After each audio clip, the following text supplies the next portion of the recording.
BRS బీజేపీతో పొత్తు పెట్టుకుంటోంది.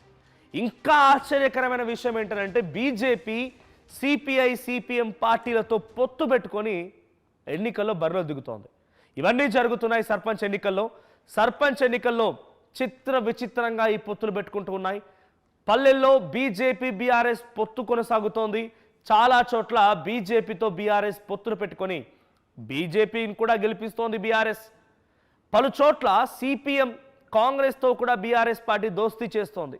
ఢిల్లీ రాజకీయాలకు మించి లోకల్ పాలిటిక్స్ మరింత హీటెక్కిస్తున్నాయి. ఉమ్మడి వరంగల్, ఆదిలాబాద్, ఖమ్మం జిల్లాలోని పలు గ్రామాల్లో బీఆర్ఎస్ బీజేపీలు పొత్తు పెట్టుకున్నాయి.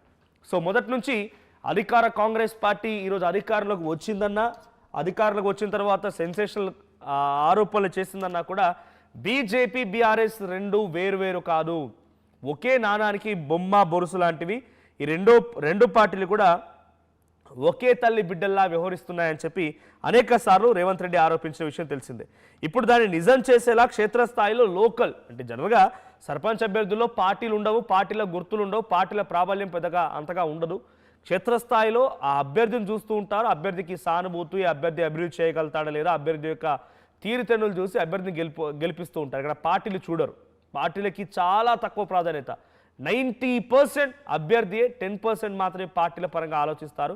సో ఈ 10%లో ఎంత విచిత్రాలు చోటు చేసుకుంటున్నాయి అంటే ఐడియాలజికల్ ప్రకారంగా ఎక్కడా కూడా కలవనటువంటి పార్టీలు బీజేపీ బీఆర్ఎస్ కలిసిపోతూ అటు బీజేపీ బీఆర్ఎస్తో పొత్తులో భాగంగా కొన్ని ప్రాంతాల్లో ఆదిలాబాద్ అండ్ వరంగల్ లాంటి కొన్ని ప్రాంతాల్లో సిపిఎం సిపిఐ పార్టీలతో కూడా బీజేపీ పొత్తు పెట్టుకుంటోంది. వాళ్ళతో కూడా వాళ్ళ ఫ్రెండ్షిప్ని కోరుకుంటోంది. అంటే ఎటువంటి విచిత్ర రాజకీయాలు జరుగుతున్నాయి చూడండి.